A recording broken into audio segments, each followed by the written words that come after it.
Charging an electric vehicle in countries that have a lot of electric vehicles, a lot of them, is now more expensive than filling your tank with gasoline. Come on, man. That's a bullshit lie. You can do better than that. As Swedish journalist Peter Emanuelsson put it, quote, electricity prices in Norway are set to reach about $1 per kilowatt hour. At these prices, it would cost $100 to fully charge one Tesla.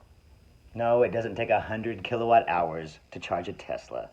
That's a bullshit lie. Come on. Try again. And yet, all over the world, countries, politicians who may or may not have deals with the electric car companies. Sure, they may or may not have a deal with the car companies.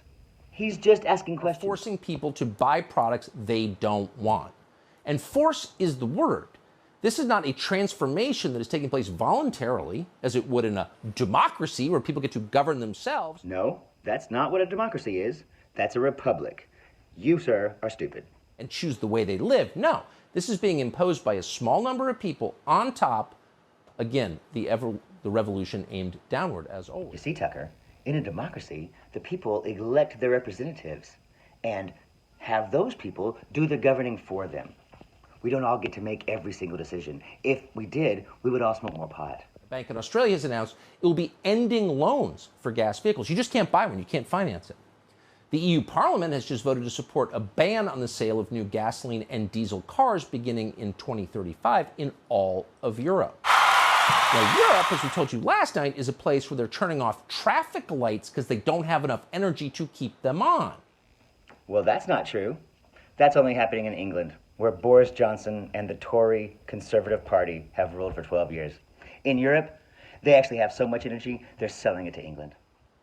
So how is this going to work? Well, the fact it's happening at all is amazing. Take 3 steps back. Banning gasoline engines, which we have had for more than 100 years, which have completely defined modern society, and that if you're a normal person in this country and don't use the subway from the Upper West Side to Midtown every day, but actually drive like the overwhelming majority of Americans. Not Tucker. He doesn't drive. He has a driver for that. Tucker wouldn't be caught dead on the street. This is the biggest change in your lifetime. Have you been consulted on it? Has there been a debate about it? No. All you hear is you must do this because it's good for the environment. But that's a lie. It's measurably a lie. What's that? I'm lying?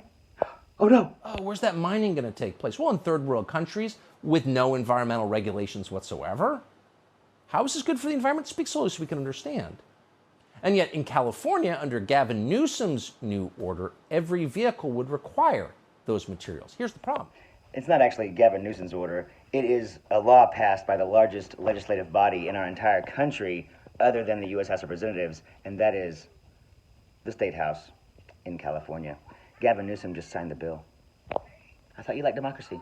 We don't have that much lithium or cobalt in the United States. So where are those elements going to come from, which are required for electric vehicles? Oh, well, lithium mines in China. Did you know the answer to that already? Probably did. Nope, wrong again. 80% of all the world's lithium is in Brazil and Argentina. You're a fucking liar. And the Congo. Let's go exploit Africa so we can feel virtuous. As the New York Times reported last year, and we're quoting, production of raw materials like lithium, cobalt, and nickel that are essential to electronic vehicle technologies are often ruinous to land, water, wildlife, and people. End quote. And by the way, land, water, wildlife, and people are exactly the 4 things that the environmental lobby has no interest at all in. Oh, come on, man. You're being ridiculous. They don't care about the land, they don't care about the water, they don't care about the wildlife, and they don't care about the people. It's not about that at all. It's a religion. Do you ever get the feeling that Tucker's projecting? They are, after all, the projection party. A religion? The Democrats. Sure. Yeah, that's right. It's about making them feel like good people and increasing their control over you. Period.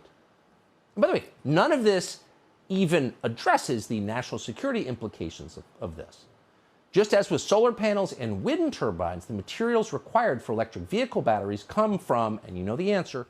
At this point in the program, Tucker decides to make it all about China, because after all, they are the real threat. Not Donald Trump, it's China. Not Russia, it's China. China. China processes 40% of the world's raw lithium. Gee whiz. Just a minute ago, he said that it was all going to come from China and Africa. Now he says they only process about 40%. And even if we somehow avoid that problem by mining lithium volcanoes in, say, Nevada and polluting the environment there, then what? Well, then you have hundreds of millions of Americans dependent upon cars that the government can turn off in a second, that are, by the way, running software that tracks your every movement. What's that? Tracking our every movement? Oh my God, am I using a cell phone right now? Tucker, get rid of your cell phone. Now, in a high-trust society where everyone thinks the government's on their side, a society that hasn't just hired 87,000 armed IRS agents to crush small business and anyone who doesn't vote for them. Just another lie. 70,000 of those are going to be CPAs, armed to the teeth with a calculator.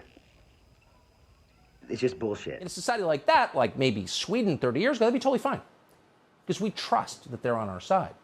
But in a country in which the President of the United States is giving a speech 2 days from now declaring half the population a criminal element. No, Tucker. Only people like you. The voters aren't the criminals. It's the leadership in the Republican Party, and you know that. Probably not a good idea to turn your vehicle over to those people. This is the vehicular equivalent of digital currency. Electronic vehicles are a disaster for the energy grid, a disaster for the environment, and a disaster for your personal autonomy. You're a scumbag, you're a sycophant, you're a fucking liar, and you are the threat to our personal autonomy. Go the fuck away. If this happens, it will represent the single biggest change in the way you and your family live in generations. Wait, Tucker, before you go, I have one quick question. Why do you exist? Is it just so that you can inherit your Hungry Man dinner fortune? Is that the only reason? Why is there a Tucker? I'm curious. Why do we have that? Can we send it back?